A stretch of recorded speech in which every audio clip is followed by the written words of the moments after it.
How's it going, guys? Welcome to VFG Movie Reviews, and this is my review for Wicked for Good. Guys, if you could, give us a like, give us a subscribe, help us grow in 2025. I'd sure appreciate it. I would love to get to 2,000 subscribers by the end of this year, and only you can do that. Thank you, guys. Let's talk about this. Let's talk about Wicked for Good. Now, I am going to get real deep and real ranty in a minute, but I want to cover the actors, and I want to give my overall thoughts. The story of Glenda and Elphaba, I think this is really awesome, but very problematic when you introduce the Wizard of Oz stuff.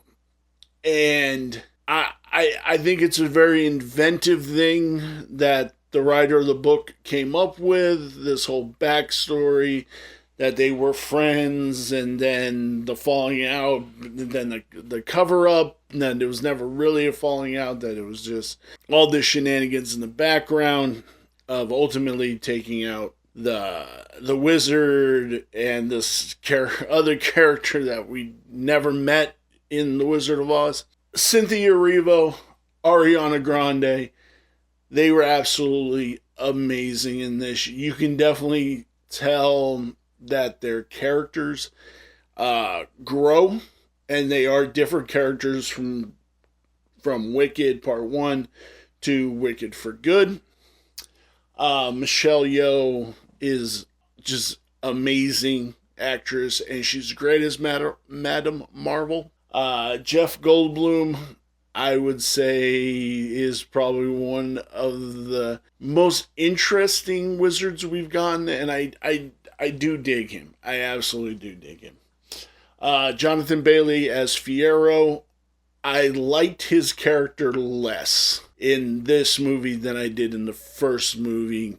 I think his character regresses, not progresses, and I think it's a detriment to his character. Ethan Slater, Bach, fuck SpongeBob. Melissa Bard played Nessa Rose. I don't think she ever got enough to do, and she's kind of just this background character that you give a little bit to and then go from there. Even in the second movie, where she's a little bit more prominent, she kind of seems secondhand to me. Bowen Yang's amazing. Bronny James, she's awesome. And like I said, I want to preface this that this is a good movie. This is a fun movie. It did not nearly make me as emotional as the first movie did. I felt, as I'm about to get into it, I felt more upset, and I don't know if I was being upset because of the writing or if I was being upset because I felt the director kept saying that he had reverence for the source material, and so did the writer, but then to see these scenes that they put together that intertwine The Wizard of Oz to Wicked seemed like, well, I needed to bend it to the way I needed it to be bent to, not to, I'm going to intertwine this in the right way. You know what I'm saying? We don't ever get to see the actress who plays Dorothy because they didn't want to take away from what Judy Garland did. And they say that the Dorothy is just a player in the game. It's not her story, but it is.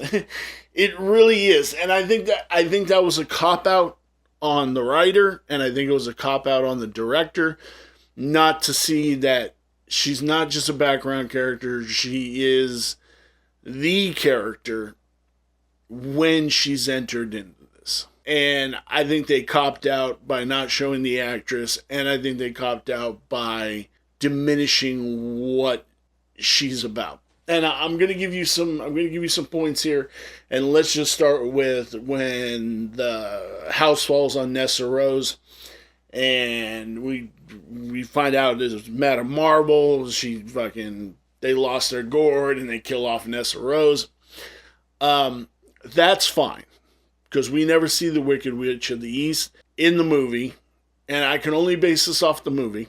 So her being in a wheelchair, it really it wouldn't matter, and I can't poke at anything like that because you don't know.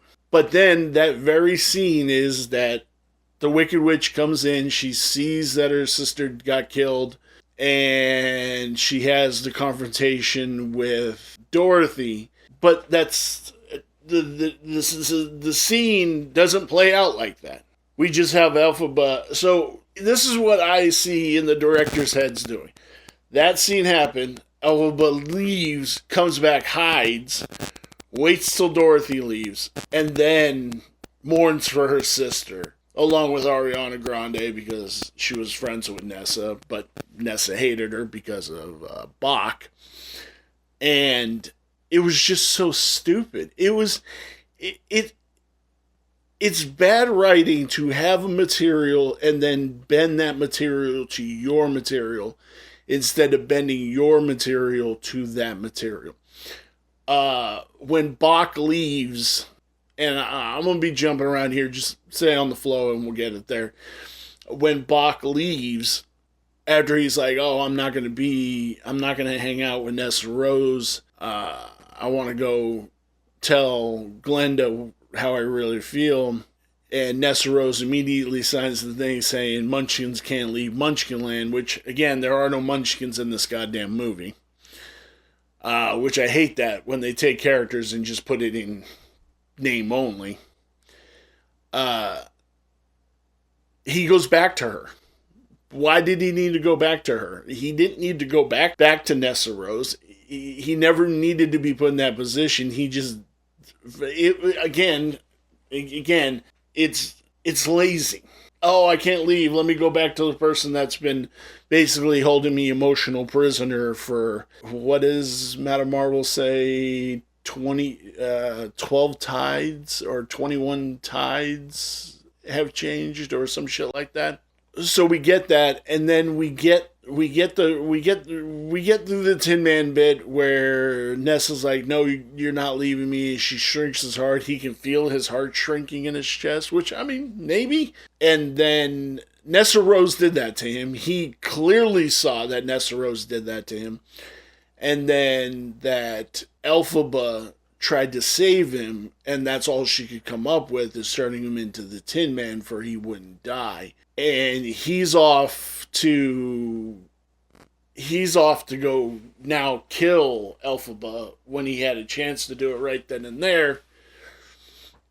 And then he gets and I'm over exaggerating when I say this next part, he gets a 30-minute song where he is talking about how he's going to kill Elphaba, which that was after they left left Emerald City.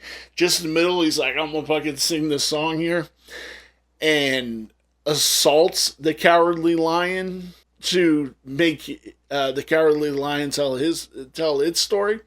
Like, none of that makes like, it doesn't make sense, and it does not follow the narrative of what we know from The Wizard of Oz. So now Bach's an asshole. The Tin Man's just a fucking douche. Okay, so that just totally destroys The Wizard of Oz.